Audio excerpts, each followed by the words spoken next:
Educación Expreso conversó con Natalie Pernet, Ana Belén Cordero, Jorge Peñafiel y Andrés Castillo en torno de a quiénes ellos fiscalizarían si llegan a la Asamblea en el 2025. Nuestra línea de fiscalización siempre va a ser anti-mafias. Nosotros vamos a buscar a las mafias donde estén y vamos a fiscalizar esas entidades para extirpar de manera total y absoluta aquellas estructuras criminales, unas y otras corruptas que funcionan en las entidades públicas para, de alguna manera, mejorar el Estado y mejorar las condiciones para un Ecuador que tenga al menos capacidad y un futuro posible.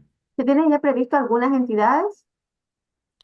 Bueno, en principio los ministerios más complicados, ¿no? Ministerio de Electricidad, Petroecuador, tenemos líneas de fiscalización en torno al Consejo Nacional Electoral, tenemos líneas de fiscalización en torno a los sectores estratégicos que son aquellos en donde más se filtra la corrupción, en donde más las mafias les interesa. Allí tenemos líneas también de fiscalización hacia las aduanas, por ejemplo. Ya Fernando Villavicencio lo decía y nosotros vamos a seguir ese legado.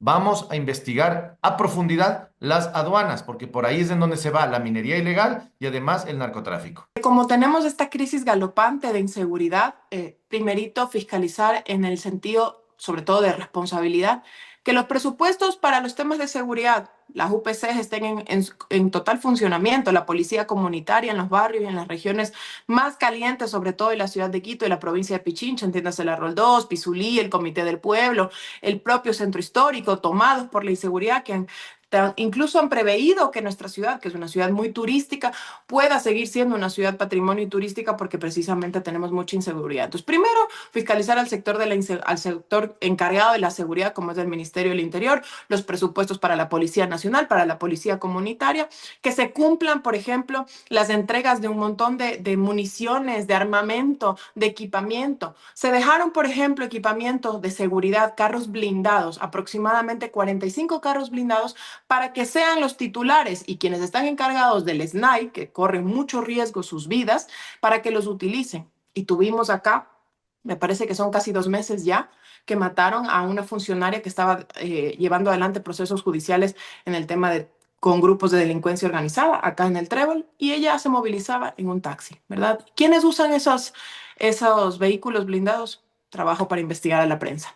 Entonces, todos esos temas de inseguridad, primer punto de fiscalización. Y otro punto muy importante, el tema de qué es lo que está pasando en estos momentos con el tema de energía eléctrica. Ahora hay una relativa calma porque ya llueve, porque ya tenemos luz, porque ya no nos cortan 12 y 14 horas de luz. Pero sabemos que el próximo año vamos a tener un estiaje igual o de mayores proporciones que el que tuvimos este año. Y si no estamos haciendo en estos momentos algo para prevenir lo que ocurrirá el próximo año, volveremos a vivir una crisis y una pandemia energética que con la mala gestión que hemos tenido no se lleva adelante. Entonces, los contratos, por ejemplo, ¿qué pasó con los generadores que iban a llegar en el mes de noviembre? Que salió la ministra Manzano a decir, llegarían los generadores en noviembre, en diciembre, estamos en enero y hasta ahora no sabemos que han llegado esos generadores para suplir esa demanda energética. Simplemente el jefe de campaña de este gobierno que se niega a tomar licencia es San Pedro y no podemos permitir los ecuatorianos esa falta de seriedad. Creo firmemente que la fiscalización debe tener como objetivo mejorar la calidad de los servicios públicos y no ser una cacería de brujas o una rencilla entre políticos, porque lo que sucede entre nosotros los políticos a la ciudadanía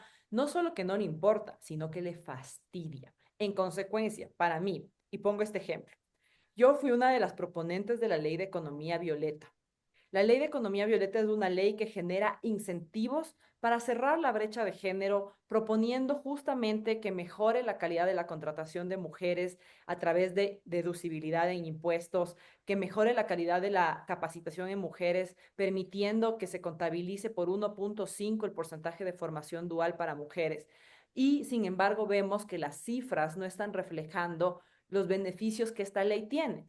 ¿Cómo fiscalizo esto? Llamando a los ministerios encargados para preguntarles en dónde está el cuello de botella, para saber qué se necesita fortalecer o reformar en esta misma ley para que las cifras nos hagan ver que una ley que tiene una buena estructura genera justamente el objetivo para el que fue creado, que en este caso es el cierre de brechas. Para eso es la fiscalización. Ahora, hay un tema en el que sí quiero ser muy enfática y lo he dicho. Yo sí voy a fiscalizar el destino de los 3 puntos del IVA que se nos subió en teoría para seguridad, porque no es un secreto para nadie que no ha mejorado la seguridad en el país y a mí me asombra mucho cómo de la noche a la mañana amanece vallado el puente de la Unidad Nacional por 2 días, cómo se realizan mega conciertos, se entregan mega dádivas, sillas de ruedas, se entregan, existen perifoneos gigantescos, grandes caravanas, cuadrillas de cuadrillas de cuadrillas de personas, cuando los presupuestos que asigna el Consejo Nacional Electoral bajo ningún concepto alcanzan para esa magnitud de campaña electoral, y tomando en cuenta que hoy tenemos un Estado candidato, porque no es que el presidente candidato está haciendo por su lado las cosas, está utilizando la infraestructura del Estado que la pagamos todos los ecuatorianos para hacer campaña. Entonces sí sería algo que yo voy a hacer, fiscalizar qué pasó con ese 3% del IVA para saber si realmente se destinó a seguridad o a qué se destinó, porque tengo mis sospechas de que se destinó a hacer campaña. La fiscalización tiene que ser oportuna, ¿no? Dentro de lo que establece la ley orgánica de la función legislativa, la fiscalización es un acto de oportunidad, es decir, identificar los problemas o falencias que se puedan encontrar en otras funciones del Estado. Esa es la lógica de los frenos y contrapesos, es decir, los asambleístas tenemos la facultad y la obligación de verificar lo que está sucediendo en las otras instituciones, en el Ejecutivo, en el Judicial, en las superintendencias, en las empresas públicas, etcétera. Nosotros podemos llevar adelante procesos de fiscalización.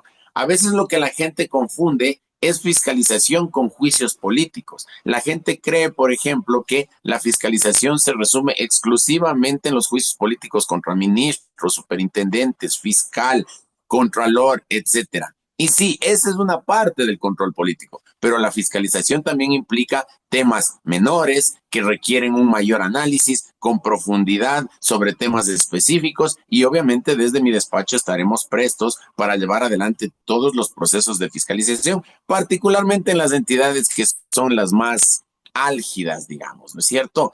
En la Contraloría, en la SENAE, en la Agencia Nacional de Tránsito, es decir, en las distintas instituciones en donde se requiere la mirada vigilante de los asambleístas para verificar que en efecto lo que se está haciendo cumpla con las expectativas de la gente y por sobre todas las cosas maneje una lógica de honestidad, de honradez, de manejo pulcro de los recursos públicos, y nosotros como asambleístas haremos ese control político a sus autoridades. Conoce 3 propuestas que ellos llevarán a la Asamblea si son ganadores en las urnas ahora en febrero del 2025 en expreso.es.